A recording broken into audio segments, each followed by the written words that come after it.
Chères auditrices, chers auditeurs, bonjour.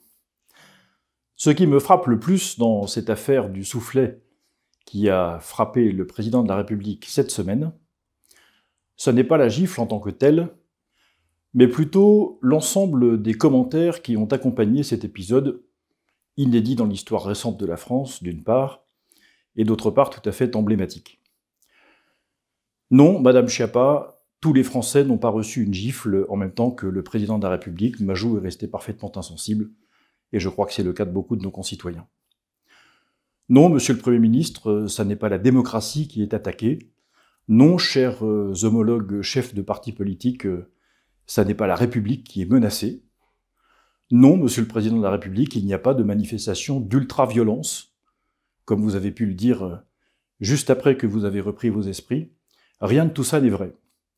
Cet épisode, si contestable qu'il soit, et il l'est, n'est que la marque d'une forme de violence installée depuis longtemps maintenant dans notre pays, et dont le président de la République lui-même, presque symboliquement, fait lui-même les frais. Au fond, ce qui me frappe le plus, c'est d'abord la grandiloquence des réactions, comme je viens de vous le dire. Rien dans ces commentaires n'est adapté réellement à la situation.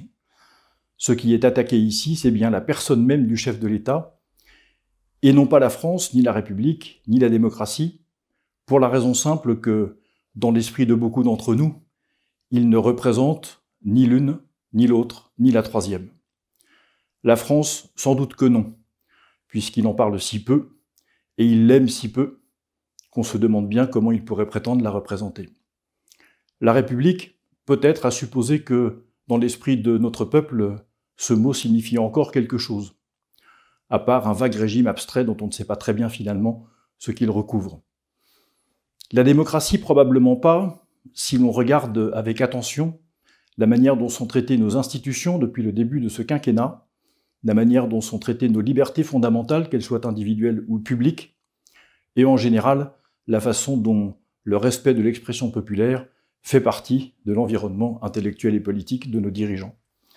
C'est donc la personne même du chef de l'État qui est attaquée ici, de manière directe, c'est peu de le dire, dans la droite ligne de la haine qu'il a accumulée contre lui, de manière sans doute un peu exagérée et concentrée peut-être, mais très réelle, depuis le début de son quinquennat et son entrée en fonction.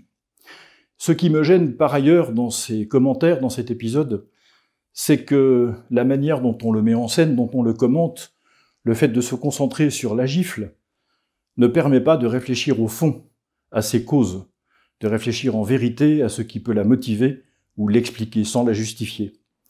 C'est-à-dire, en définitive, je ne vois pas, ni dans la réaction du chef de l'État, ni dans celle de ses ministres, ni dans celle des parlementaires, quoi que ce soit qui nous invite à réfléchir sur la manière dont la gestion de la crise sanitaire, la politique économique, l'absence de réaction à l'islam conquérant, tant d'autres choses qui sont la politique d'Emmanuel Macron depuis 4 ans, tout cela provoque, génère, engendre de la violence un peu partout et entretient ce climat dont finalement ce soufflet de cette semaine n'est qu'une forme de résultante.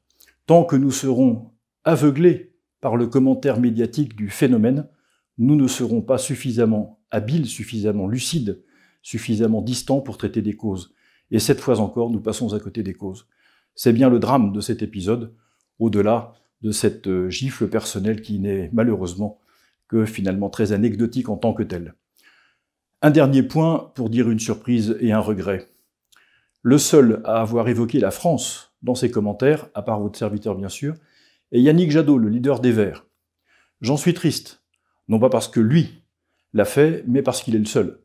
Cette obsession à vouloir parler à tout prix de la République et de la démocratie qui sont à bout de souffle, et à vouloir ignorer, ou à faire semblant d'ignorer que la France est derrière tout ça et est pérenne, est stable à travers ces différents régimes, c'est ce qui nous rassemble au fond.